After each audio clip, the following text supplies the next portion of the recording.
So at the moment, the game is still pretty even.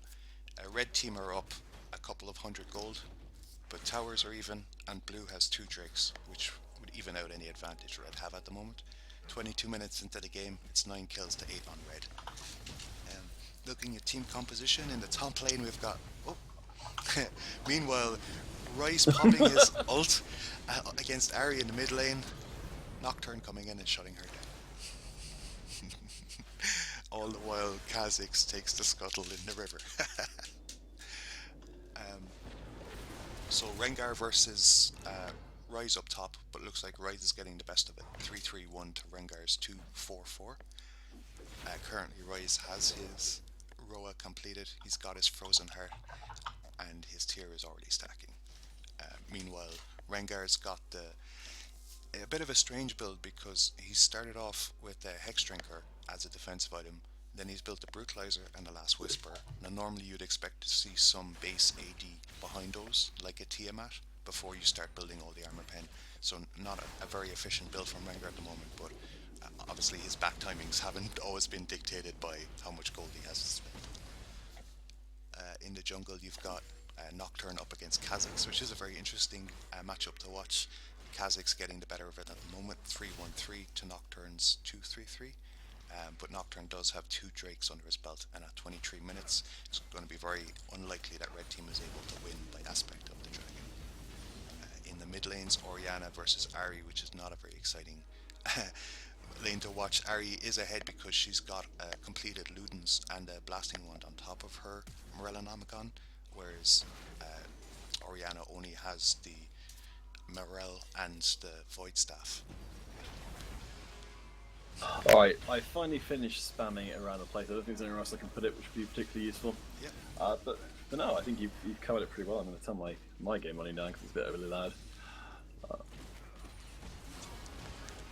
Looks like Brown's popped his ult in mid, but he does go down. Sona caught by the charm, pulled into Jinx's ultimate, and she goes down as well. One thing I did want to draw attention to in the bot lane is that Caitlyn is 4-0-1 Ooh, over Jinx, but she's over 70 farm above her, so much, much stronger than Jinx at the moment.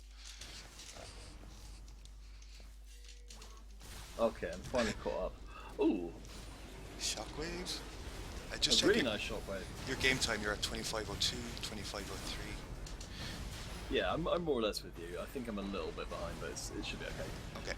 Uh, Alright, hi, I'm Kane. Nice work underneath the tower. Managed to avoid being picked up even by two members of the red team. Still very even, Pete. Where do you see this game going? Well, at the moment, there's no objectives on the map for Red to really take, so they're just going to have to lick their wounds and spend some of that cash. 1400 on Kha'Zix and 1400 on Jinx, so they'll be happy to complete some items and maybe look to set up side lane pressure and vision and start looking towards the bot outer turret, the mid inner turrets, and Drake when it comes back up in about 3 minutes. Well, I mean the two dragon advantage going in favour of the blue team thus far. How important is that third dragon going to be, or compared to how important will it be for the red team to pick up that first dragon? I think it's really important for Blue Team, who are putting a lot of their faith in this Rise to carry them through the late game, um, to be able to bring a late game team like a Caitlyn and a Rise and still get those early game advantages of being practically even on gold. In fact, having a very slight advantage over Red at this stage, having two Drakes in the back pocket, and the ability to scale with Caitlyn and Rise, it must be very scary for a Red Team at the moment. Well, speaking of scaling, how significant do you think the buff to Caitlyn going breaking through a portion of the bonus armor on her headshot target? Is that going to make her much more viable in late game? I think most of Caitlyn's power comes from her headshot passive and building massive crit and massive AD. So she may be able to finish off a few more kills, but really a lot of players feel that Caitlyn didn't need a buff. She was already quite strong, and the area that she was buffed in wasn't one that would change her late game scaling really that much. If anything, you might see her KDA go up a little bit as she gets the last hit on a few kills that would normally get away, but otherwise in a fight she's just going to be right clicking until she wins. See her doing a massive 1200 damage crit on the minion already shows that people like Ari, Jinx, and Kha'Zix are going to have a real hard time going toe to toe with her for even 3 or 4 auto attacks, which should be enough for her to 100 to 0 then. Well, I mean, 4 kills being on her already. It's pretty crazy given that it's actually a relatively kill-like game. As Kurt comes in, very strong, nice use of the crescendo, trying to keep Luki alive. The rocket does not get the job done. And here comes X-Fast the USB coming and getting the fear onto Alpheus, who's taken very low. The ace in the hole wasn't necessary, but here comes Kurt jumping across and gets the shutdown goal. X-Fast USB in a lot of trouble there, but Hayam Kane comes in and provides the assist. F1 picks up the final kill of that team fight. Oh, I just wanted to say as it started, I don't know if Red wanted to take that fight. They obviously wanted that turret and overextended to do it without a lot of vision there. But once Caitlyn got in and started doing damage, they very much regretted being there. And we can see from the 1 for 3, and which was only caused really by Caitlyn's greed in the end, it could have easily been a 3 for 0, that Red aren't in a position where they can take straight up fights with Blue anymore, and they start to need to get picks and to get vision down before they can take fights like that. So we're just going to have to see how it progresses now. But Red have dug Oh, themselves. F1 could be in trouble. Hazel Ignite, the flash is being exchanged there. F1 trying desperately to get away, and I believe isn't going to be quite caught as the dragging continues for the blue team. Looks like she was able to pull a shield on through some of that Ignite and just get through it with a sliver of health. Well, talk us through the matchup between Ari and Orianna in the mid lane. What do we need to be watching out for? Uh, Typically, you'd expect Ari to be more aggressive and to have to make the plays. Orianna's designed to sit in lane, to soak up loads of farm and become a late game utility mage that has a tremendous area of effect displacement spell. So really she's just a shockwave bot and a shield bot. So you'd expect Ari to dominate that lane, to push it to tower to force Orianna out, and then to roam and have an effect on the side lanes. But as we can, and you have seen that in the farm where Ari is 60 farm up on Orianna and she is several kills up on her. But the question is now whether that Ari has had enough of it, the impact to delay Blue's late game enough for Red to come in and win this before they become scaling monsters. Well, I mean, what can... Oh, here we go. X-Pass and Snake Chan going head-to-head in the jungle. The fear does go off, and it's going to be Kane coming in to provide the assistance. It goes in, Snake Chan trying to jump away. It's so difficult to get away from Rise. X-Pass walking right into Kurt, and Kurt takes the response kill. The Jinx rocket actually whiffed there and missing as well, and Rise burning his flash to keep vision in the bush, so there was no chance of escape, and a Kha'Zix leap over the wall, but all in all very well executed by Blue, and a couple of key cooldowns used by Red, which makes them even weaker than they appear 4 on 5, or 4 on 4, because of course Nocturne did go down. Well, I mean, it's still a very, very even team fight. The turrets being the same is quite interesting. I was just saying, do you believe that Blue team are going to benefit more from this kind of even arrangement as the game wears on? Absolutely. The one hope that Red team had for scaling into the late game was that Jinx, and to get her to a point where her rocket splat, crit splash damage would do enough to turn the tide of the fights. But as we can see, she's down an awful lot of farm. She's actually down a core item. Caitlyn is a Bloodthirster over her with the Bloodthirster, and there's a fight in the mid lane. Well, Snake Chan, a little too slippery for the blue team to be caught out entirely. Taken down from full health to only half. I mean, what's the next big thing in this game? I think that Blue are in a great position to posture for 2 more Drakes, or if they get the right picks to push for a Nashor, and once they have that little bit of extra power on their side, that steroid to get them over their mid-game power troughs, they should be able to start grouping for objectives and taking them. Caitlyn has excellent siege, Orianna does as well, Sona and Rise provide excellent zoning and control, which provides these huge disincentives as the ace in the hole. Oh, here we go. Kurt comes in, jumping across. Luki trying to create the distance with the net, gets the shield, and Kurt is cut to pieces before he gets his target. Luki burning from the ignite is not going to be enough to put him away though. The rocket comes across, Alpheus picks up the kill. Everything's going to happen here. Kane getting torn to pieces as well. Deltron in a lot of trouble. The Assassin's really paying off here. We're seeing the resets happening, which is so bad for the blue team. Triple kill picked up for Alpheus, trying to turn it into a quadra. I don't think it's going to happen though. That fight was huge for Red, and we can see it in the goals. They've evened it right up. They've got all the pressure with the bot lane and the top lane ready to push out. They're going to take mid inner, and they've managed to grab 4 kills onto the one person you do not want to put 4 kills onto, and that's Jinx. This is going to close the gap with the item disparity with Caitlyn and make her a real terror in these fights. I think Blue's positioning was sloppy. I think their engagement was greedy, and they didn't really respect Red in the fight, and they paid the price ultimately for that. I was going to ask you just before that fight broke out, as Xbox USB is going 3-on-1 underneath his turret. The damage is coming out, Alpheus isn't going to pick him up yet. Xbox trying to retreat, but also the red team driven off. As here comes Kane! Comes in, gets the kill, the shutdown goal there. Johnny Quest is going to be in trouble as well.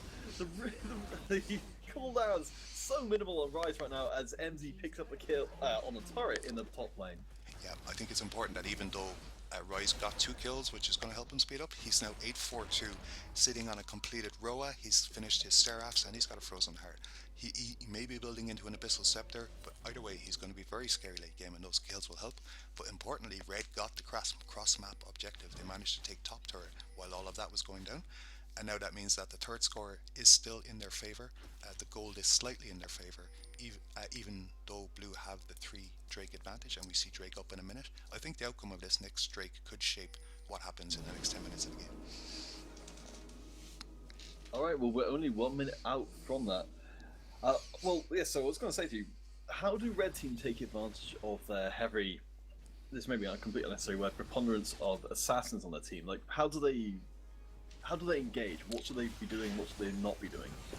I think a certain amount of it, because of how fed the backline are, is outside of Red's control, and they have to wait until LoLUK makes a mistake or till F1 makes a mistake with their positioning that allows the assassins to 100-0 and get a reset to safety and continue to engage.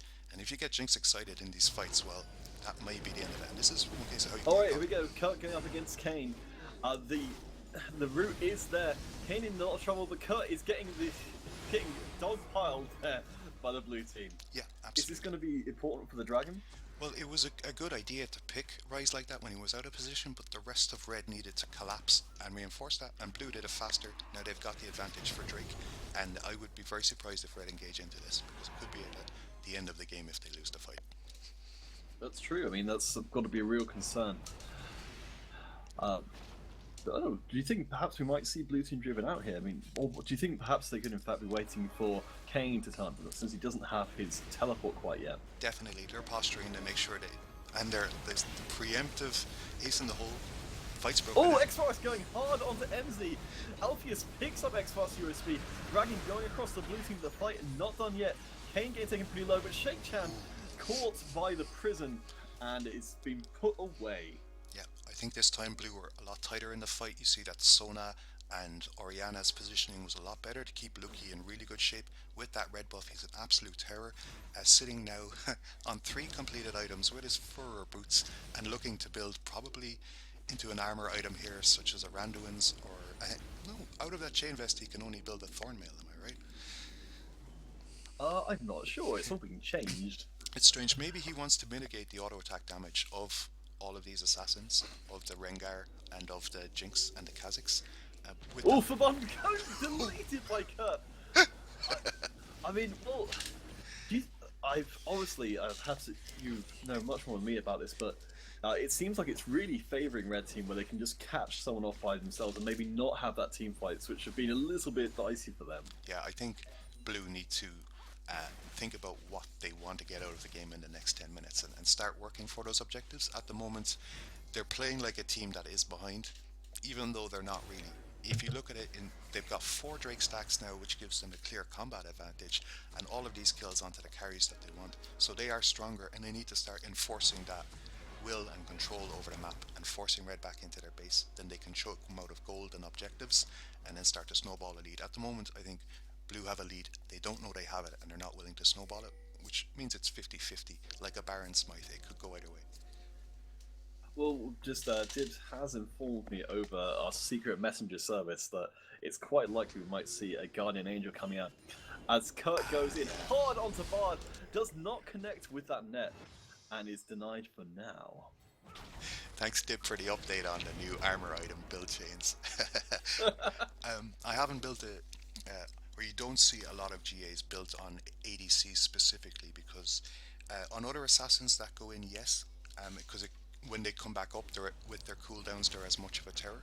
But ADCs tend to be more auto attack based, and if they're in a bad enough position to die, there's usually not enough support to keep them alive when they revive in a few seconds. But here's Oriana. Oh wait, Fabun is being engaged on double assassin shockwave. Too late to save him.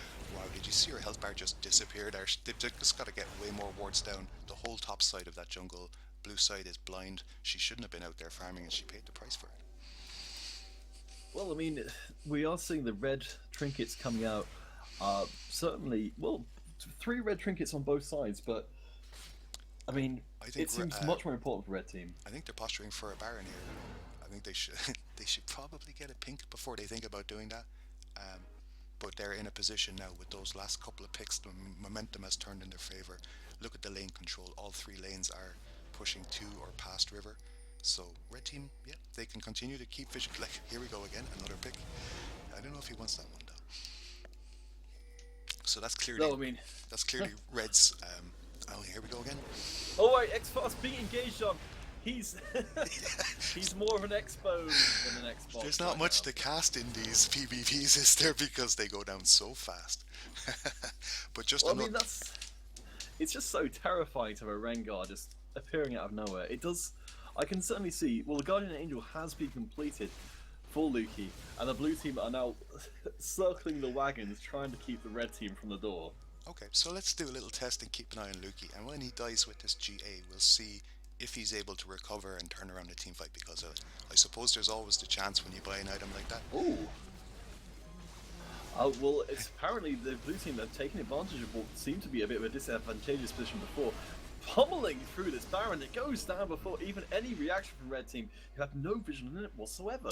40 minutes in, red team need to respect blue's ability to kill a Baron a lot more than that, and at least keep a ward presence around the river, if not in the pit itself. But a big slip up, and that gives... Oh, Kurt! It's 4-on-1 still, picks up the bun. Picks up 2 kills! That was huge. 4-on-1, 2 kills, not bad. I think that was the double Q there from Rengar, and we just saw health bars explode again. So 2 of those Baron buffs missing already, and now it is 4-on-3 in Red's favour. Oh, Hyam Kane does get the big shield. Can they get the job done? There's so many people flying in from left and right. Red team are being forced back. They can't stay in a sustained fight, but they do manage to get the chompers down, and the zap keeping them safe. Nice peel there from Jinx, the last person you'd expect to see peeling in a team fight. But yeah, I think the momentum turned back in Blue's favour when Red overdove, and now they should be able to take this inner turret with the Baron buff. Yep, it's looking pretty strong for them. The poke being very, very good. Oh no! Luki gets another kill there. Sorry, I have to say Bard. What I was saying, I haven't seen this guy for a while. What's his name? I'm drawing a blank. What's interesting about Luki's build here is that he hasn't built any armor pen like a Last Whisper. You would never really see a Brutalizer. But there's no Last Whisper on Caitlyn, and as the game goes on and gets late and Red start to armor stack more, that may impact her ability to win these fights. But right now she's so far ahead, I don't think she actually needs the armor penetration. Her raw AD is cutting through them like a knife through butter. Well, it's not exactly like we're seeing a red team that's building a whole lot of armor. I mean, we do see Shake-Chan with the Random Wins Omen, but as far as I can see, that seems to be the only armor item on the whole team. Yeah, which is surprising too when you're up against the super fed Caitlyn. But I guess they're more worried about the Oriana and Ryze, so they're itemizing towards magic with a lot of mods across the board and some Spectre's Kells as well. But you're right, not as much armor on the red team as you'd expect to see, especially given how even the gold is at this stage. Blue team's still only up about 1.8k gold. Oh, Kurt comes in. Can he cancel the teleport? Doesn't happen as the dragon, 5th dragon being threatened here by red team. It doesn't seem ready to really contest it in a serious fashion. Rocket comes in, doesn't really do anything. A little bit early with the rocket, but a good idea. And that's the fifth trinket aspect of the dragon going to blue team.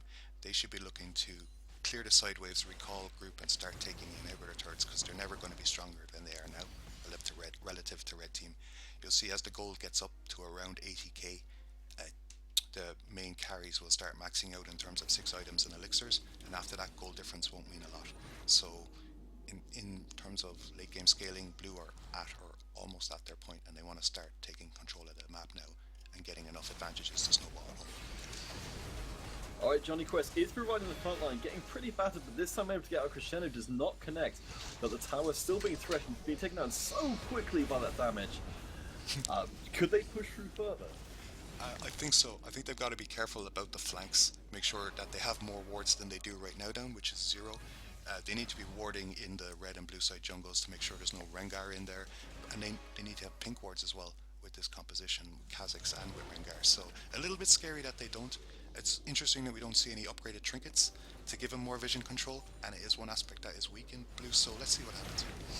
Oh, Hyam Kane walking into a bunch of damage, does not get punished too harshly. Kurt has blown his On the Hunt. Sorry, is it On the Hunt? Oh, I can't remember. Thrill of the Hunt, I think, for Rengar. Yes, Thrill of the Hunt. Man, these similar ability names. Or if you watch LCK, you can have On the Thrill of the Hunt in the severe Rengar compositions. That's true. I do. A popular combination. I do see how the Guardian Angel is really strong on Caitlyn here with the Sona. Oh, Johnny Quest getting taken out. Luki tearing through. And he has built that. I mean, even with all the health. Yep, he built that last Whisper too, and he's really scaring out. It's essentially a full build Caitlyn, and she is terrifying 43 minutes into the game. Oh, MZ gets caught by the Rune Prison. Absolutely deleted. Auto attacks in the region of 500 to 800. It's just crazy. Two-shotting these thin carries with no armor. This is 4v4. Well, the circling the wagon seems to have worked out pretty well for Blue Team. They weren't able to be punished.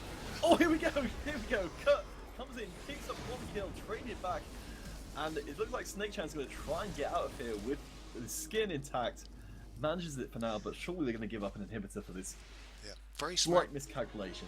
Very smart there by Rengar to prioritize a carry who doesn't have a last wisp, a Guardian Angel, but yet is important enough to die to take out. So Orianna was a good choice, but overall, I don't know if it was worth giving that amount of pressure back onto blue, who now don't have to worry about the Rengar flank and one less thing to think about as they knock down this Nexus turret. Yep, the first one so close to going down. Minions are running a little bit low. This could potentially be a mistake for blue team if they're not careful, though in the top lane, Shake Chan is pushing in. They've got a huge wave counter pushing in red, which is kind of poor lane control, but Nocturne on the stun. Oh, here we go. Kane is getting trading in against Johnny Quest, who hasn't been able to provide the front line perhaps they were hoping for, and the Guardian Angel being popped. Yep. First GA procced, but they've still got a lot of fighting power in that Caitlyn. Nocturne did have great presence of mind to bring the top lane up and get a second inhibitor down, which makes it a lot easier to go take other objectives on the map, or even close out if that's what you want to do. Bit greedy by blue to stay now, though, I think. Alright, here we go. X-Fox, Snake Chan and Kurt going into the backline, managing to pick up a kill and another one, but being traded backwards and forwards. I don't know if Red Team have the capacity to get away with this. X-Fox does get taken out. So now it's just Luki against MZ in the base, as the other members of the Red Team go and heal up. Again, this is maybe a little bit over cocky on Blue Team's part. Yeah, I think even with a Guardian Angel, he won't be able to survive 3 members already. He has to go, and it may already be too late. Oh wow, Snake Chan getting really with the randoms is still getting 700 total. 700 crit through the randoms. That's just bonkers. Scary. And although greedy, well, it's one inhibitor, 2 turrets left in the game for the Red Team. Is there any hope of them coming back? I think the death timers are really long. I think. Oh, MZ picks up the kill! And actually manages to get out. And it's very strange bard ult there, but I suppose better safe than sorry, right? If the death timers are really long, as we can see, it was 70 seconds essentially for Orianna. So if blue allow all of themselves to get wiped out, then red can absolutely take this game home, but we'll just have to see what happens. Right now they've got a lot of super minions crowding in on their base, and they'll be spending the next few minutes concentrating on clearing those out, getting some elementary vision down and seeing what they can do objective wise. Well, if you're blue team in this game, what's your strategy for trying to neutralize the power of the assassins? Is it the circling the wagons, or is there something more complex they can try? I think blue just need to put more priority on vision control and keep really good vision and pick the fights that they want to take, and they'll absolutely have no problem taking this game home. I think this game is essentially over as long as it's blue's game to throw away, shall we say. So as long as they don't do that, there should be no problems to win it. Alright, well, we're seeing it. I believe it's the Paranoia being... Yeah, that's right. But no target, just the Baron. And the Baron doesn't look like he's too paranoid at the moment, happily That's auto-attacking. true. Well, that's actually pretty smart on the part of the blue team, making sure that there's not going to be a vision of the Baron starting up, giving them a few more crucial seconds to get the damage down there. And there's no response whatsoever from the red team, as this Baron goes down pretty cleanly for the blues. What you'll see some teams do is right before the Baron dies, they'll use their sweeper so it's a nice vision of the last couple of hundred health before the smite range, and that can make it a lot harder for 50-50s from their side of the pit. But in this case, uncontested and no problems, they'll take these Baron buff minions, they'll take Rengar perhaps first. Oh, Kurt is going to try and Oh, go in. It's going to be preemptive. so hard to get the kills. He's actually going to use Thrill of the Hunt to try and get away. Not really what they're hoping for. It's so crucial for their engagement pattern. They did blow the crescendo on Sona, and that is a medium to big cooldown down in terms of counter engaging, but nobody's gonna tackle Luki at this stage. He's just gonna walk with these minions. Oh, here we go. Deltron going in really hard. Gets picked up by MZ. This could be a mistake that's going to cost them. Absolutely, it's 4-on-5 now for Red, and they have the potential to. It's just leave 5-on-3 because of Nocturne at the Drake, but Oh, beautiful no. shockwave. Luki picking up the kill to make himself legendary. Guardian Angel being blown up, but here comes the Nocturne. Shutdown does go across Snake Chander. He's going to be able to get the resets. It's not going to matter though. There's too much momentum in the favour of the blue team as they move it in on the red team's base. Teleport coming in. Yeah, that's GG. And interestingly, we did see that Luki, after he resurrected from his GA, lasted for about 0.4 seconds before he died again, but it did provide a distraction for Red to have to take out before the fight continued, and it anyway, GG to these guys. 34 kills to 33, 5 drakes to 0, 8k gold advantage and a 5 turret advantage in the end. Really well played by Blue. It looked a bit shaky in the middle, think it could have gone either way, but the fights went towards Blue and so did the Nexus in the end. Yep, really well played by both teams. It very much could have gone either way during those games. Well, what do you think? I mean, was it just as you were saying that the red team weren't able to put the game away quick enough, or was it something else that cost them? Yeah, absolutely. When you build a composition like Rengar, Kha'Zix, and Ari, then you're making a statement that I'm going to take the early and mid game and I'm going to get such a snowbally advantage that there's no chance for your Ryze and your Caitlyn to come on stream and do what they did in this game.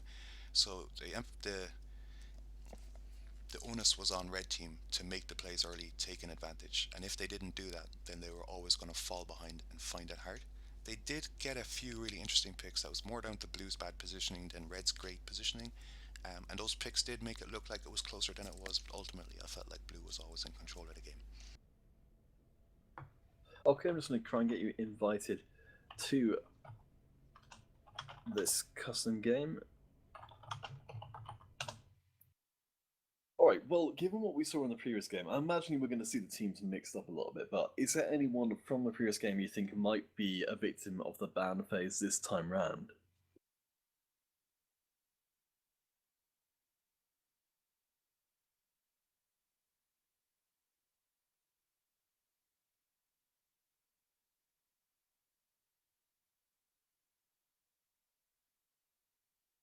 Oh, I do apologise. My co-caster seems to disappear for a second. Yeah, sorry about that. I had myself on mute. I think the winning team always will tend to draw more bans because champions played in the last game. And if you look at blue team this game, Ryze is definitely a contender. Since his rework, he's been very strong. I would expect to see more iterative nerfs on him as he's brought in more in line with other characters. But right now, he's definitely a bannable champion. Other than that, all standard fare. I think if you have to start banning a Caitlyn, then you're in big trouble. So on the flip side, maybe not see a Rengar. I don't think the Kha'Zix was as effective, but the Rengar was certainly a terror to behold. So we may see that ban, but nothing else really. Possibly the Ari too, who was able to keep F1 down for a lot of that game. MZ doing a lot of work in the mid, and getting that 9-5-3 score, which is kind of a shining light on the rest of her team, who didn't do as well. Alright, well, it does look like we're just trying to get you sorted out as far as getting into the game. It's always a little bit fiddly with these kind of things because someone needs to move to spectate to allow you to actually join the game in the first place. Okay.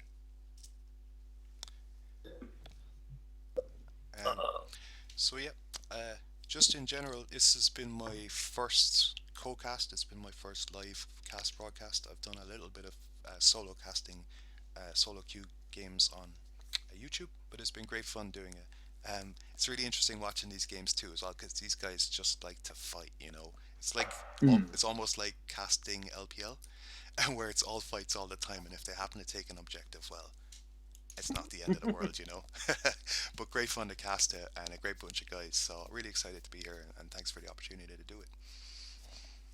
Well, I'll say it has dropped off in recent times, but hopefully, everything else being equal, we're going to try and pick up with some more regular broadcasting of League of Legends UK's custom games, which I believe happen pretty much every night. Uh, the aim, at least, is to have casting going on pretty much every evening. It may not happen immediately, but it's certainly something that will be hopefully happening down the line. If anyone watching has any interest in casting, then please get in contact with one of us, and we can see about getting you in on one of these things. I think that it's a good opportunity to plug all the social media outlets. One that. Yes, yes. Let's plug all the things. So definitely Yes, the Facebook group LOL UK. Anybody who's listening to this cast is on it, but let's get practice that saying. You should be yes, follow that Facebook group, or join that group. There's a lot of good content on there about League in general, and then as competitions and customs and casting opportunities come up, they're also there. And if you're interested in casting itself, there's also a LoL UK casters group. Just ask around. Some of the guys in the channel will give you links to it. If you've an interest in doing that as well, it's very easy just to step up and give it a go. So feel free to get involved and become a part of the community if you're not already. yes. Well, you never know. Like sometimes people will just go down to the very bottom of the Twitch list and just start watching that, and that's when we'll get new viewers. Uh, but yeah, I mean, it's good to get practiced in shilling whatever company you happen to be working for at that particular time without it sounding too bad. Yeah, thanks to Dibs as well for the GA rescue in the middle of that cast. I was racking my brain trying to think what a chain vest builds out of, because everything builds out of cloth armor these days, but chain vest only has those two paths. And Thornmail is a very strange one on a Caitlyn at all, because she needs the HP to at least counteract Mm. some of the magic damage going on. So yeah, definitely Guardian Angel. And in that composition, having the GAs on their team with the Sona and with the Oriana was really powerful, because even if when the fight actually broke out, it didn't have a huge impact. I think it had a large mental deterrent effect on red team, where you see two Mm. GAs and a Sona, you don't necessarily think I'm going to dive that and kill someone and get out of there. Although it didn't stop Rengar from trying in the last game, certainly. Well, I mean, that's the thing, isn't it? If you can build your items to kind of mess with the opponent's game plan, it can be really tough mentally to adjust during the game. I mean, if when that kind of thing happens, what should have Red Team done? Should they have tried choosing different targets, or was that not an option?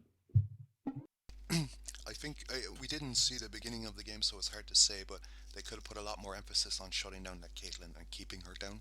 She's got a very, she's got quite a strong, really early game, and then as soon as it gets early game and early mid game, she's got quite a deep power trough. And if you hit her there, especially with a Jinx, then that's when you can manage to make sure that she's not able to get enough farm to reach the critical mass of items she needs to become the terror she was. So shutting down the Jinx, shutting down the Rise. Obviously, these are things that Red tried to do, but just didn't work out successfully. We'll see how it goes in this next game as we get into picks and bans. All right, so Pete, what are we expecting to see coming out early on in the ban phase? Well, I think we can all agree that there's going to be a Nidalee first, anyway. That's um, an easy one to agree with. I'd say you may know these teams better than I do. I have played with one or two of them once, but I couldn't comment on the compositions. But we may see a Graves mid lane, maybe not today. Any other pocket picks you expect to see out of these guys, as we do see the Rise band come in? Heimerdinger Bang on the other side is I'm always a dang worthwhile. it. Heimerdinger, always worthwhile as a first band, folks. Definitely not BM if you do that. Well, I mean, that's the thing. What's great about these custom games is just that people will pick whatever thing they just felt like showing off on the grandest stage of them all. Uh, it's. I mean, yes, it does make it a little bit confusing when you do see things like Teemo AD carry, but at the same time, we're just holding out for that big, discovery that's going to happen live before your very eyes, Yeah. dear viewers. One thing we'll have to see is if Kupo does manage to pick Morgana support, because I know he said he's a huge fan of that to me personally, but we'll have to see if he's able to get his hands on it. Third band to come through from blue team, all very straight down the middle. Nidalee Rise Echo. all power picks at the moment. All on the potential nerf chopping block. We'll have to see how Riot proceeds with that one. Meanwhile, Cassiopeia and Hermedinger on the other side. So we see a mixture of late game power bands like Cassiopeia, like Rise, and we also see early game guys like Alistair, maybe Echo and Nidalee a bit more, who can have more of an impact and prevent teams getting to the late game. So that's all the bands in, and we're into picks. So blue team with first pick, what's up that they would really like to prioritize? Sorry, I just noticed Dibs having a little bit of a moment in the chat there. But yeah, I mean, as you said, I know, certainly. I know, Dibs. I know, mate. And it was my bad in that game that it was my first custom with them, and as a silver, getting in with a load of plats and diamonds and masters. There was a master in there, and they're like, pick something. So I just picked a champion I knew I couldn't suck at. And it turns out I wasn't even playing that role, so Dibs had to take the Morgana for me. And despite having the Master on our side, we lost that one quite comprehensively. So, again, apologies, what can I do? But we do see Sona first pick in. That's an interesting one, but it does leave the Vayne and the Shen open. And are blue team gonna regret leaving Shen on the table? We'll have to see as Well, the game progresses. for the blue team, when they're bringing Sona to the table, what kind of team? I mean, obviously it's a little bit early days to be saying this. So, what kind of team is that suggesting to you? Again, I think that blue team might be focusing on the protect the X composition, where X is whatever hyper carry they choose to go with. You can do it with Kog'Maw, you can do it with Jinx. In the last case, we saw it done with Caitlyn, which is probably an extreme example of it. But yeah, some sort of protect the carry composition. Meanwhile, definitely a late game focus and an engage focus on purple team, not red team anymore, I guess. Oh no, it's definitely red team. It's the only place. It's the Texas red. It's the only place they call it purple team. I don't know why they haven't changed I'm it. actually glad you said that because I'm not down with purple team. But moving on, we see a Vel'Koz It hover. drives me nuts. Yeah, it does. Um, we see a Vel hover, but I'd be surprised if we saw that come through in the mid lane. Vel and Sona are two, and there it is, locked in, huh? Two Okay. two very immobile mages. Two mages not renowned for late game assassinations, or Vel'Koz is a very strong pick in the right hands as a support mage and a long range damage mage. Same with Kog'Maw, but I would be very surprised to see another AP focused 80 carry come through. Like, we shouldn't see a Kog'Maw, we shouldn't see a Corki at this stage, as I think blue team need a bit more AD to back up this Vel'Koz pick. Well, given what we've seen so far from the red team, with the Shen combined with the Vayne, do you think that it might be actually, they would have a good capacity for protecting Alpheus on that Vayne with the Shen shield and potentially some other pickups?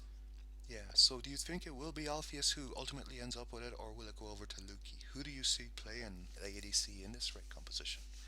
I have no idea. I don't think I should have even asked that question. It just opened No, up a can of worms. no, look an asshole. But looking at this draft, we've got Sona, Ezreal, Vel'Koz against Vayne, Xin Zhao, and potentially a Katarina. This draft, yes, Katarina's locked in. This draft is going very heavily in red team's favor, and blue team need to pull some damage, mobility, and CC out of the bag, or they're in big trouble, I think. Wait, hold the press. Kupo's picked up Jana. What does this mean? Tell Well, me, what does this mean? I think that in this case, Kupo and his team are a little bit concerned about that Katarina diving in. And just as with Talon, Janet can provide a really natural counter with her Monsoon pushing the assassin out if it's against the wall, getting a stun and allowing the team to take him out. And here with the Sejuani, so this is a hmm, this is a 2.5. Who is in top lane? It's the top lane Sona, isn't it, for Deltron? That's what I wasn't looking at. So we'll I have think it could be. it is, yeah. And there's the Morgana. See, Cuppa didn't pick it, and now it's come back to bite him because red team have the Morgana, which is obviously going to make him way more powerful than blue team in this situation. Well, I also want to draw your attention, if I may, to MZ's particularly next level choice of summoner spells. Clairvoyance and Clarity. I mean, is that the most efficient pickup on a manaless champion like Katarina? Definitely, I think especially since we've seen the emergence of the blue scrying orb, that clairvoyance has become a much more powerful summoner, and you're going to see it picked a lot more, especially at a competitive and LCS level. And you can see this is clearly a support Katarina who's taking that that clarity to have extra mana there for her Vayne and her Morgana That's true. carries. Yeah, no, it's a devastating composition to see. But I'll be Vayne right eventually, who picks up that, but we'll have to see how the teams rotate around. So 2 seconds in, it looks like a really strong draft for red. It looks, if I was picking this game into solo queue, I'd be very scared to be coming up against any of those champions, let alone all of them in a ball of five. I think that Sejuani's got a farm until six, not going to have much of an impact. Ezreal will, if he's going a blue build, it will take a long time to come on board. If he goes a red build, he'll never reach a scaling potential equal to that of Vayne. And Sona Shen is just going to be a wet noodle fest in the top. But yeah, I'd say if there was a fan vote on this, it would be leaning heavily towards red at the moment. But obviously, it'll come down to individual plays and ability to get vision and move and rotate for objective control. So we just have to see how it plays out. Well, as much as I'd love to be like to be able to say Kupo, great choice of Janna there. I feel like Hyam Kane's picking up Morgana, allowing them to drop the Black Shield onto Katarina, dump her into the middle of the team. A lot of the disruption spells from the blue team aren't particularly high damage, so they may not even be able to. Like, for example, the Monsoon doesn't damage at all. So if they're trying to knock Katarina out of her ultimate, it's not going to go for the Black Shield whatsoever. Yeah, and the other problem is that the only person with over 2k HP on blue team is Sejuani. So there's no tankiness there, and when you get a Katarina and a Vayne starting to get resets in this very squishy blue team, it could all go a bit pear shaped. I don't think Sona's going to be able to sustain through the Katarina damage somehow. She's taken the exhaust though. Interestingly, obviously, support has taken teleport and ignite, which are universally acknowledged to be two very powerful spells on a support. I do like to see the ignite for the early aggression. There's nobody. Well, I was going to say there's nobody on red team that you need to exhaust, but I think you pretty much need to exhaust everybody on red team. So maybe she's out gaming the rest of red team by not taking exhaust and bringing it to a next level mind game.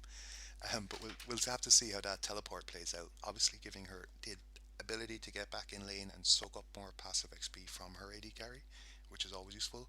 Or those high power teleports top where you get the Sona Janna combination on potentially a ganking Xin Zhao on top of Shen. So we'll just have to see how those fights play out.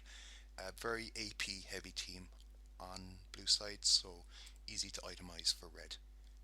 For Shen and for Elite or Xin Zhao after one or two items, expect to see Spectre's Cowls, and I'd be very surprised if we don't see a Locket on red side as well. Well, I'll be interested to see how it does pan out. I mean, I have to think it's that Kupo presumably is going to go up in the top lane. I mean, if it is Deltron Zero, not having the teleport seems like to be very, very damaging. But at the same time, I mean, have you ever seen a Janna in the top lane? No, I can honestly say that I have never personally seen or heard about someone playing Janna in the top lane, but if that is what is going down here, then fair play. I think the champion's not really viable in the top lane. That's harsh. That's harsh. I'm just putting it out there that she doesn't bring a lot to the that one. Just making sure I've got the right source going on. But so she doesn't have a great ability to CS in terms of That's true. her auto attack animation isn't very good. She does have some wave clear in her Q, but it's very predictable. So she can either use it to wave clear by allowing it to charge up and then sending it on, or she can use it as CC interrupt by discharging it immediately and knocking up an unsuspecting target. But she can't do both. And Zephyr allows her to not get killed more, but I think she can farm up the top lane and join team fights later, but she'll never have pressure on the Shen. She'll never force him out of lane and be able to roam and get kills elsewhere. But I've been proved wrong before, so we'll have to see how it plays out. Oh yeah, I checked your OBS because at the moment it's got a big black square in the middle of the screen. Oh no. Okay, thanks, mate.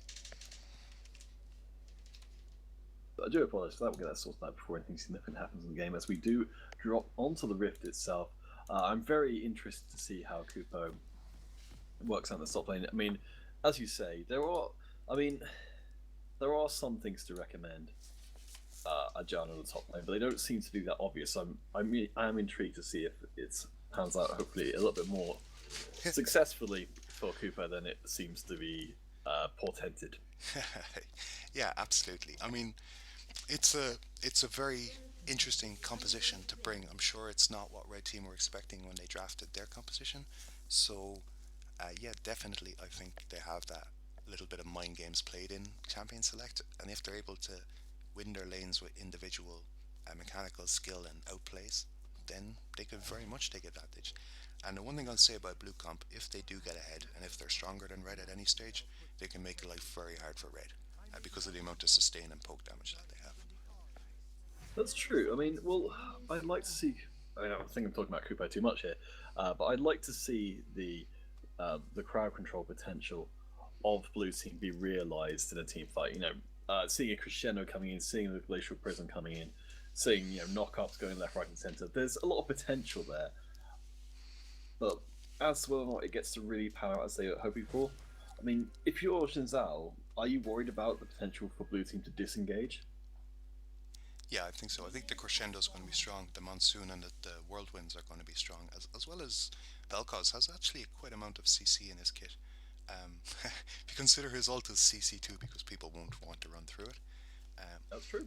I think Red are going to try and focus on closing the gap. The one big problem for Vayne in this matchup is that she's quite short range, and most of Blue are going to look to poke from range. So she's going to rely on Xin Shen, and Morgana getting the engagements, and then moving in and capitalizing on those. But I don't think we'll see it unless there's some misplays on Blue. We shouldn't see Vayne become a real factor until about 15 minutes into the game. All right. Well, let's have a quick run through the teams. So, if you take us through who we're seeing on Blue Team. Okay, so in the top lane, we've got Kupo on Janna running Ignite and Teleport into Shen in the top lane. Um, in the jungle for blue, we've got Frothos. Stop me if I horribly No, no, that's murder any. that's completely right. Cool, Frothos on Sejuani. Oh, as we see Sona eating a bind and taking a really good trade from red team, but Ezreal does trade back. Um, in the mid lane, we've got Johnny Quest 31 on Vel'Koz. Down in ADC, we've got Kurt on Ezreal and Deltron, of course, on the Sona. Meanwhile, over on red team, on Shen in the top, we've got F-Bun. Funbun, I want to say. My mind wants to say Funbun. In the jungle, we've got Luki, who played Caitlyn last game, on that Xin Zhao. In the mid lane, Katarina, of course, played by MZ, who is really going to enjoy this game, I think. And then ADC is Alpheus on the Vayne, and support is Hyam Kane on the Morgana. Well, I mean, I think possibly it may have been a cry for attention from Kupo to pick that Janna at the top lane because I'm going to find it really hard not to talk about that. But so far, it seems to be going pretty well. Yep, so he's up 10 CS on Shen, which this early into the game isn't inconsiderable. Of course, he'll be able to spam a couple of whirlwinds through the waves and take them out and push it to tower. Oh, here we go in the mid lane. Sorry. Double gank, double buff Luki coming in from the top side to gank that Vel'Koz. Katarina a little bit slow there. MZ not quite ready for the gank, but getting a lot of trade down onto Vel and certainly making him worry about repeat gank. Well, what do you think about the poke potential of the blue side bottom lane? Do we need to see? Well, do red side need to? The red side bottom lane need to try and engage to prevent that from becoming an issue. You see Vel'Koz flash there with bad positioning in the mid, out of mana, half health. Now Xin Zhao knows that the flash is down. Like a shark, he smells the blood in the water. I think blue has excellent poke. I think they have kind of poor CC, so if red are good in their positioning, they can dodge a lot of it. I think red can also trade really well back onto blue in the actual trade itself, but then blue can sustain with Sona. So going to be tough for red to stay even in the lane. Vel'Koz's not seeming to work out terrifically well for Johnny Quest 31 thus far. Is it going to be a case of him having to wait for a little bit later on in the game, or is this always going to be an issue for him? Absolutely. I think if you looked at the top 10 list of champions you didn't want to play into Katarina, that Vel'Koz is probably pretty high up on that list. So always going to be a tough match. With the Shunpo being able to dodge a lot of the telegraph spells put out by Vel'Koz, it'll be really tough for Johnny to do anything but feed in this lane. CS wise though, has managed to is falling behind, but has managed to still get some CS. As we see in the top lane though, I want to comment on Janna, who's now 23 CS or so up on Shen, and really How does that happen? she's got the whirlwind. We're not seeing it so much, but Because yeah, but she's got the whirlwind, and she's able to run that through waves. If it's allowed to fully charge before it's sent off, it does quite a lot of damage, especially what I imagine are full AP runes in this case. And now she's got the tier on top of the Dorns with the biscuits, so there is some mana sustain there, and she'll be able to just keep popping these out. So not a huge amount of kill pressure, as we said on Shen, um, but certainly out farming him by a large amount. The question is whether that farm will be effective enough on Janna to make her a viable pick here. So she may out farm, she may even win the lane, but when it comes to team fights, Shen by proxy of being good without a lot of items, like a Rumble, might just be able to have more of an effect. We'll just have to see how it plays out. I don't want to sound as if I'm biased against the Janna pick. It's just it has yet to impress me. But that is Well, a that's the thing, isn't it? I think it's important to understand why, rather than just immediately sort of following your instinct of this is probably terrible. yep. Try and understand. Okay, MZ taking quite a lot of damage exchanged in the mid lane as Almost goes Deltron down. gets caught. Looks like MZ went to about single digits of HP, but managed to get out of there. Uh, Johnny's ignite was used, but MZ's wasn't. So good for MZ to get out and has the potential to come back and regank. But really impressive there by Vel'Koz and almost getting that kill. A shame there wasn't enough jungler intervention to make it happen at the time. But yeah, it'll give MZ some pause for thought. But ultimately, I think the lane is still under her control. Well, with Johnny Quest certainly pushing in the lane pretty hard. Deltron again and walking right past Deltron in that bush there. Not not quite with the full vision control perhaps that they would like off the bottom lane. Certainly not. Johnny Quest slapping that turret with his tentacle, and he may as well be hitting it with a wet towel for all the damage he's doing. Oh no! He's gonna be throwing in the towel No very knock shortly, I suspect. As there we go, first blood going across to MZ. That continuous jungle pressure from Luki paying off eventually.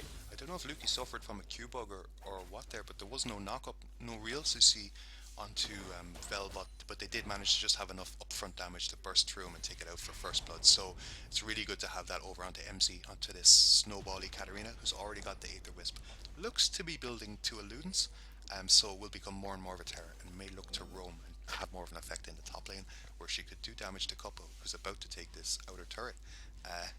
Up 46 odd CS on Shen, on poor old F-Bun, who's not having a great time in this lane. That's a tremendous. She's 50 CS and a turret up on Shen, 8 minutes into the game.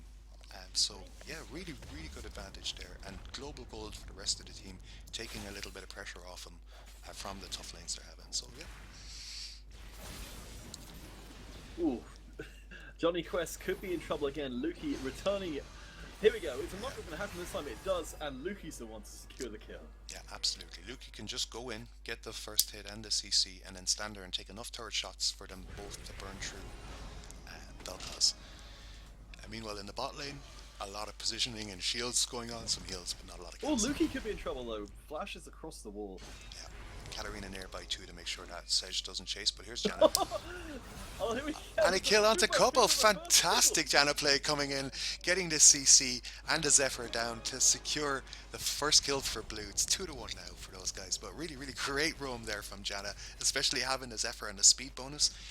Even with just boots one in her kit, really able to have an effect across map. So kind of opposite to what we saw. Janna coming down and ganking mid lane rather than Katarina going to gank top lane. Has she overstayed?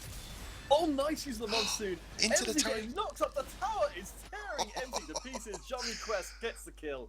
Lovely, lovely work. It looks like Cuppa's been spending some time on Outplay.com, because that was an amazing play, baiting in the ult from Katarina, then monsooning her into turret range, where she got CC'd by Johnny. An absolutely beautiful wombo combo from the two there, and really a lack of respect from MZ of the potential cooldowns that were still available to Blue Team. Well, I mean, certainly Cooper dissolving all expectations. Hyam Kane getting battered pretty darn low. I think we did see a disconnect from Luki, who came back relatively quickly. No pause this time round.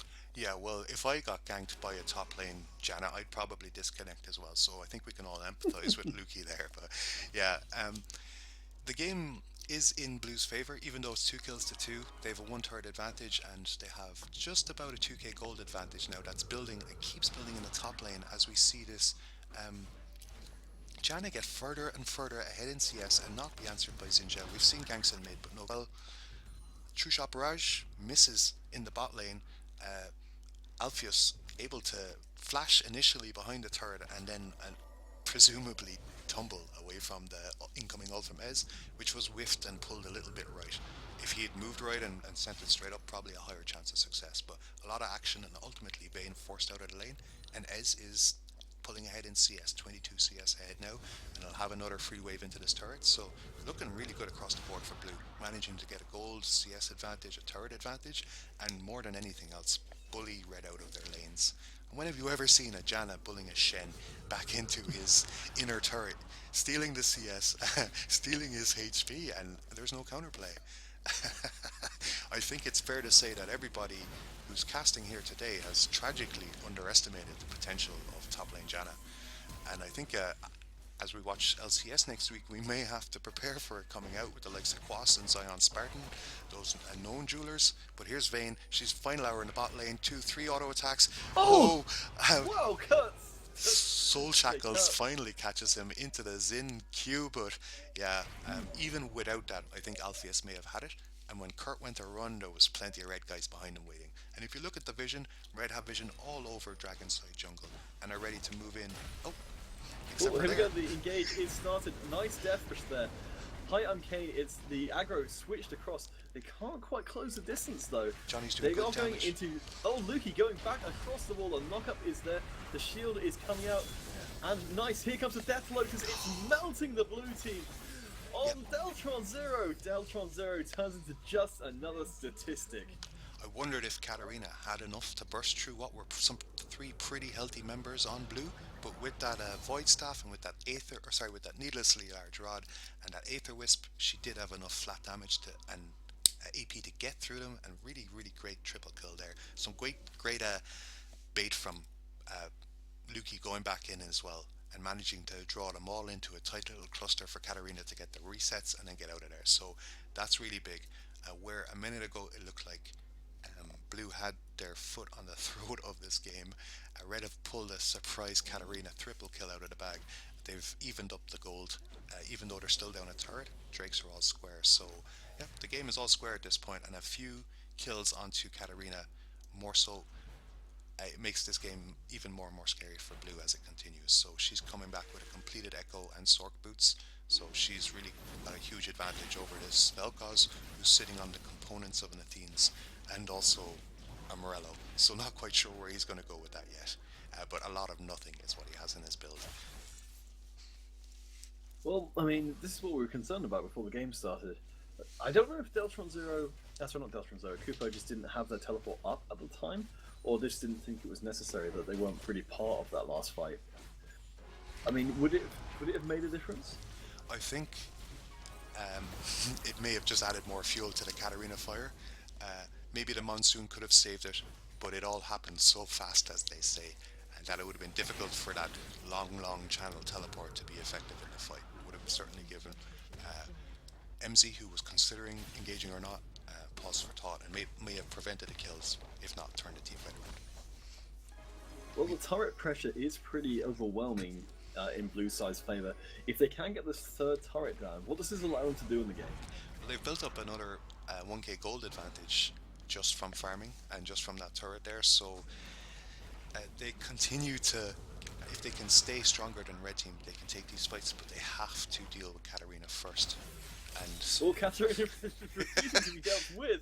MZ chasing down Johnny Quest. Johnny is so low. Ignite's taken. Can he get the final bit of damage? Pops through. MZ picks up another kill, bringing them 5 kills in total.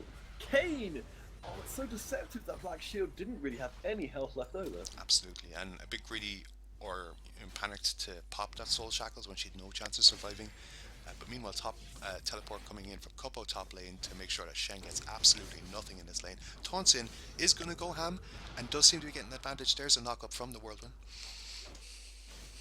Well, we're not seeing any kind of magic resist on the part of, I want to say Fun Buns as well. Yeah. As they get absolutely hammered. Yeah. Frothos with that maximum health damage. The smite comes out. Frothos gets the kill. And flash from Shen as well, which didn't do a lot. I think Shen could have killed Janna if he had sustained or kept fighting through that. Oh, Kurt could be in trouble in the bottom lane. Alpheus chasing Kurt down. The Silverbot's heal is blown, but Alpheus so hard to get away with. No mana. The flash is used, and Yeah. Alpheus gets the kill. In fact, it's their first one of the game. No mana for an arcane shift either, which is very sad.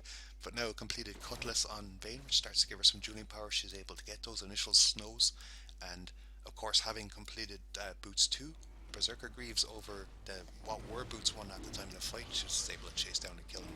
And with no support Sona inside, it meant that it was a very easy fight. It was only ever going to go one way. All right, well, taking a look at the teleports, it is in red team's advantage at the moment, especially considering they've got a Shen who's kind of got a secondary teleport built in with his Stand United. Yeah. Do you think will Cooper be looking to try and keep an eye on for Bun to cancel that teleport if it does come out? I don't think that Red are able to set up fights at the moment that are advantageous enough to take and to TP into. So what Red are need to do really right now is turtle and stop the bleed. Um, so yeah, if we see Katarina get into a fight she can't handle, we may see Shen go down, and that's the whirlwind should interrupt the teleport as well, right? Which I know I it believe works so, yes. on real teleports, but I don't know if it works on Shen's ult. But yeah, she may definitely want to just time up in lane and even do more than that, as he doesn't seem to be able to prevent her putting damage down on the inner turret, which is No. already at half HP. Here he Oh, goes. the Ignite is coming out for Bun, is getting the tower to do a lot of the work there. On that heal, I don't think that was going to make a difference, as Alpheus is trying to get a little bit of movement speed. Yeah. Ultimate is popped, and here we go. Nice using the monsoon, but Alpheus cannot be denied. So this is what we discussed earlier, and it's possible. Oh, there's a flash. Oh, Johnny Quest! Nice! Nice use of the binding. MZ gets the kill. Very nice, and a soul shackles as well, just to make sure he absolutely dies. But we've said that a top lane Janna could be a bully. She could get a CS advantage, but will she be able to be effective in fights later? And one-on-one Vayne there with LoLUK in the wings, I think we saw who the clear winner in those fights will be. So yeah, definite advantage, 100 CS advantage for Kupo in the top, which is, if not at, then most certainly approaching the Flame Horizon. Completed Seraph's, completed Morello, which does mean that she does have some nice AP coming out, but Vayne and Katarina are coming online, and oh, there's Well, it's a very close start binding, and I think that was a Stand United coming in there. Rather abortive, unfortunately, for the red team. Yes, and the True Fire Barrage just taking almost the rest of Kane's health down, leaving her down around 200 health. So very close for blue again, but that's their poke done. What do they have to bring to the next fight now? So we'll just have to see how much control red tries to take, what objectives they try and set out for, and if blue are able to counter them. The one thing I will say, Oh, Deltron is being engaged from the bottom lane though. Luki gets the damage down, Crescendo comes down, trying to keep them safe. Kurt has been smited. It's going to see if they can get the last bit of damage in. Glacial Prison doesn't quite connect. Here's Frothos the is, TP. is being assisted by Teleport. Here comes the laser to the face. Alpha is Beautiful getting ult from mounted. Balthaz. But Bun in so much trouble. Those buns were not fun at all. it was a brilliant fight taken by blue. They used the TP in, they made sure they got damage down on priority targets.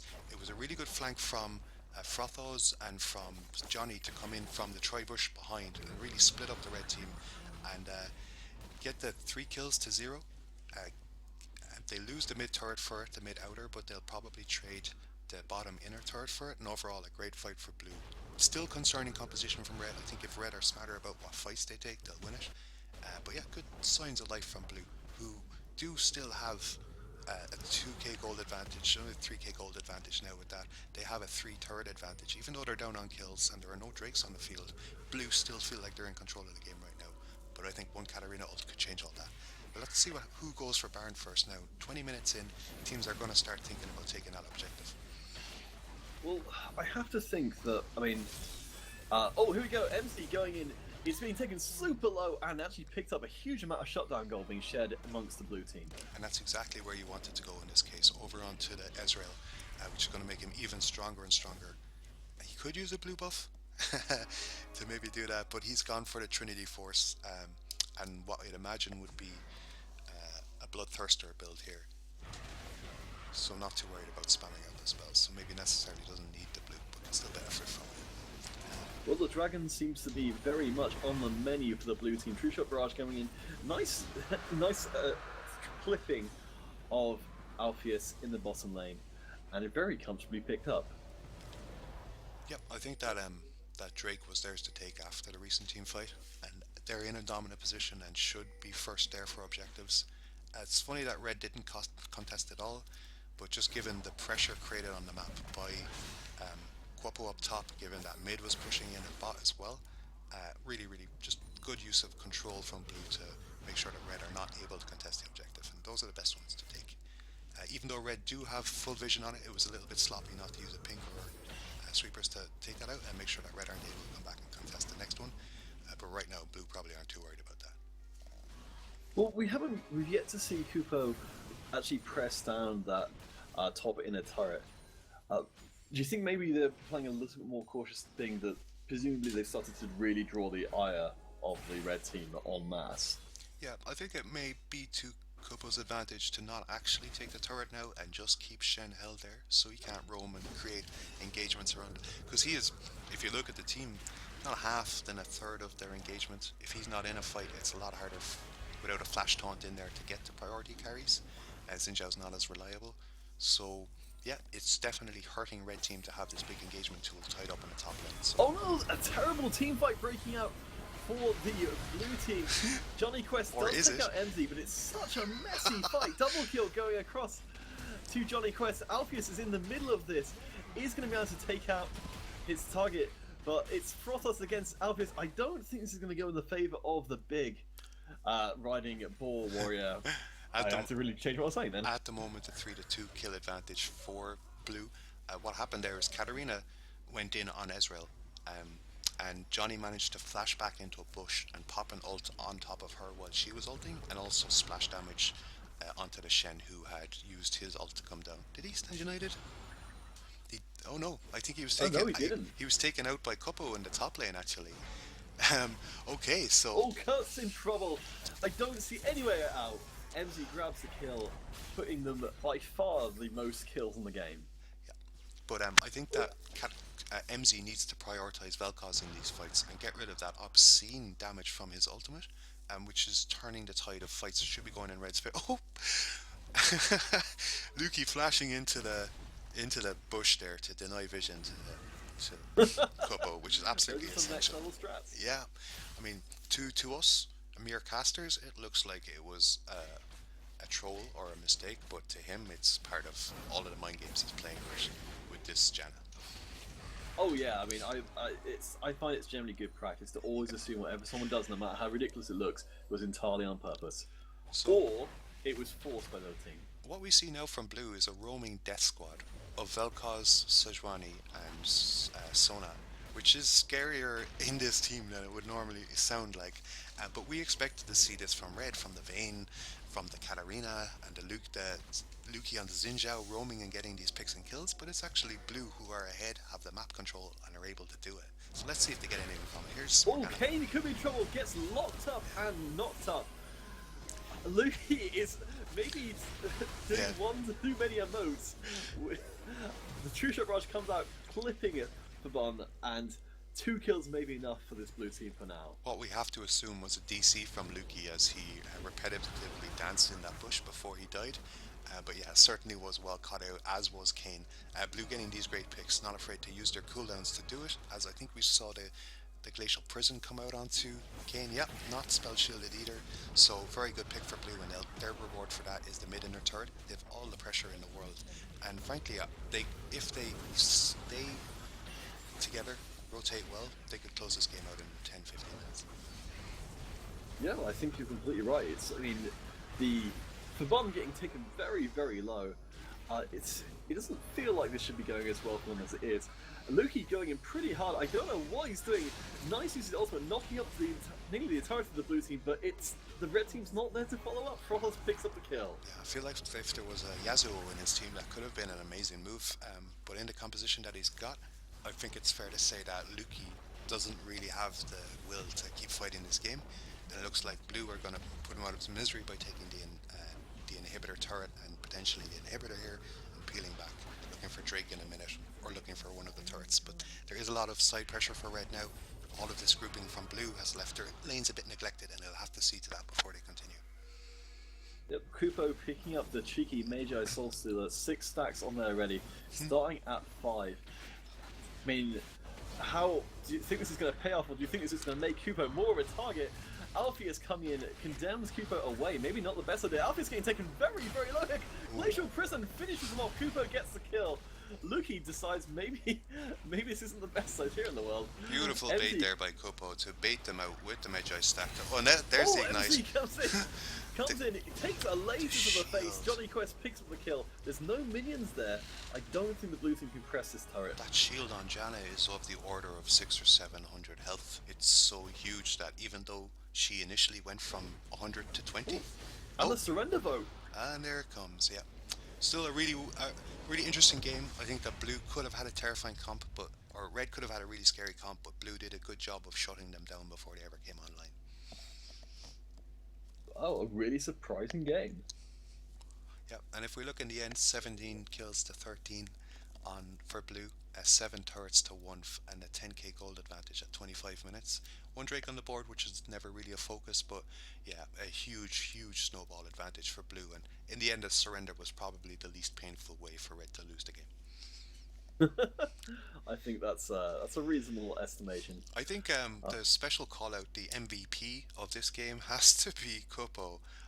Dibs on the top lane Janna, who proved every single one of us, namely me, very wrong by going 316 by outfarming Shen to the order of 120 CS to completing his Magi stack and not dying with it. So yeah, very well played. A very surprising pocket pick, showing both the depth and the diversity of Kupo's top lane range of champions, but really coming through for his team there and having a roaming presence, tying Shen up when they needed to, and ultimately contributing to the win of the game. Yep, a really nice game. I mean, well, to be fair, I mean, looking at just raw stats there, the, I mean, it's kind of hard to quantify how important it was going to be for Cooper to keep Shen under wraps, because we didn't see too many fights turned around necessarily. Well, I say this, and I realize I didn't exactly make note of it or anything like that, but with Shen being pressed so hard, was it going to affect Fabun's ability to really impact the game? Yeah, he was never able to push out a wave, look for a gank, and then teleport in for it. It was always 4 on 5 pretty much. So Kupo just dictated the pace of the lane.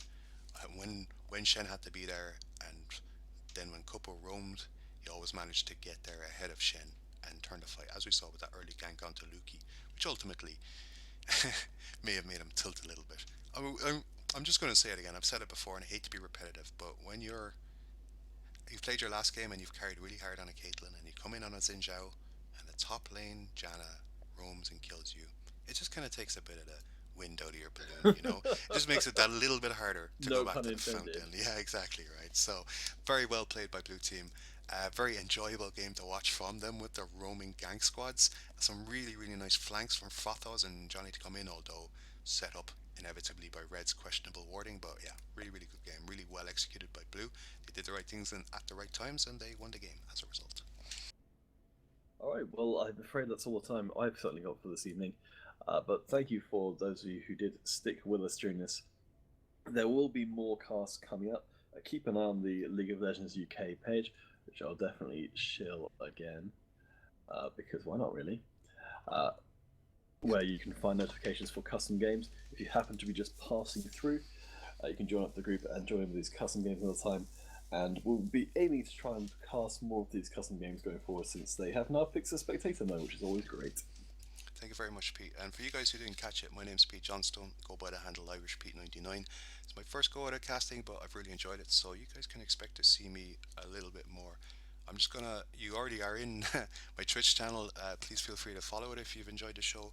I'm also going to provide you a link to my YouTube channel, which has a couple of solo casts I've been doing on it, so feel free to like and subscribe or comment on any of the videos. Otherwise, thanks very much for coming out, guys. It's been great fun to do it. Hope you've enjoyed watching it. Have a wonderful night, and we'll talk to you all again soon.